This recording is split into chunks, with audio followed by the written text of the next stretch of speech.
प्रदेश के पश्चिमी यूपी और एनसीआर का खूंखार गैंगस्टर अनिल दुजाना को यूपी एसटीएफ ने गुरुवार को मेरठ के जानी इलाके में ढेर कर दिया था। अनिल दुजाना के ऊपर 62 केस दर्ज थे और वह कई मामलों में फरार चल रहा था।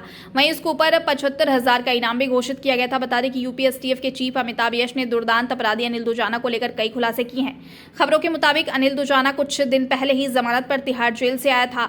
वहीं उसने बाहर आते ही जयचंद्र प्रधान हत्याकांड में उसकी पत्नी और गवाह संगीता को धमकी दी थी, जिसके बाद नोएडा पुलिस और यूपी एसटीएफ अनिल दुजाना की गिरफ्तारी के लिए लगातार छापेमारी कर रही थी। जिसके बाद गुरुवार को मेरठ के जानी इलाके में गैंगस्टर अनिल दुजाना को यूपी एसटीएफ ने एनकाउंटर में मार गिराया। एसटीएफ चीफ अमिताभ यश ने बताया कि अनिल दुजाना भाड़े पर हत्या, राइवल गैंग की हत्या, अवैध सरिया और अवैध खनन का कारोबार जेल से ही चलाता था। जिन लोगों ने दुजाना के खिलाफ मुकदमे दर्ज कराए थे, उन्हें लगातार वह धमकी दे रहा था। वहीं एसटीएफ को सूचना मिली थी कि ये कोई बड़ी घटना को अंजाम देने वाला है, जिसके बाद उसके ऊपर लगातार नजर रखी जा रही थी। अमिताभ यश ने आगे बताया कि अनिल दुजाना का संबंध मुकीम काला के साथ था, जिसकी वजह से मुजफ्फरनगर समेत कई जिलों में उसका प्रभाव बढ़ गया था। उन्होंने आगे कहा कि दुजाना ऑटोमेटिक हथियारों से घटनाओं को अंजाम देता था, जिससे लोगों में उसका खौफ ज्यादा था। वहीं उसके पास से एडवांस हथियार भी बरामद किया गया है। ये एक बहुत दुर्दांत किस्म का अपराधी था। भारी मात्रा में इसने कॉन्ट्रैक्ट किलिंग्स की थी। पूरे पश्चिम यूपी में और उसके आसपास के क्षेत्रों में इसकी भारी वसूली थी। औद्योगिक इकाइयों से, ट्रांसपोर्टरों से, बिल्डरों से ये भारी मात्रा में वसूली किया करता था। इसके अलावा सरिया का धंधा भी करता था, वो भी एक एक्सटॉर्शन का मेथड है। इसके द्वारा जो हत्याएं की गई थी, कई केसेस में वादी और गवाह पर अटैक भी किया गया।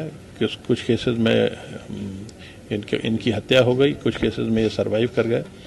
जो सरवाइविंग वादी और गवाह थे, उनको लगातार यूपी पुलिस द्वारा सुरक्षा भी दी जा रही थी। और जैसे ही ये बाहर आता था, उनमें बेचैनी बढ़ जाती थी, क्योंकि उन्हें अपनी जान का खतरा बढ़ा हुआ नजर आता था। और इस प्रकार का शूटर होने के कारण एसटीएफ लगातार इस पर नज़र रखती थी। कल जब एसटीएफ ने इसे घेरा तो इसने तत्काल एसटीएफ पर फायर खोल दिया। 2 वेपन्स इसने फायर के लिए इस्तेमाल किए। इसके अलावा जब इसके वाहन की तलाशी ली गई तो उसमें 2 वेपन्स और मिले हैं और भारी संख्या में कारतूस भी मिले हैं। तो ऐसा प्रतीत होता है कि ये किसी घटना को अंजाम देने की फिराक में था। क्या कोई इंटरनेशनल गैंग का निकला? दूसरी बात था, उसको जबरन उसको ले जाके उसका एनकाउंटर किया गया। ये परिवार तो इस तरह की बातें कह सकता है, लेकिन जो एनकाउंटर की परिस्थितियां हैं वो आप लोगों ने भी जा करके मौके पे देखी। और इसके पास से जो वेपन्स भी बरामद हुए हैं, बड़ी संख्या में वेपन्स, कारतूस भी मिले हैं।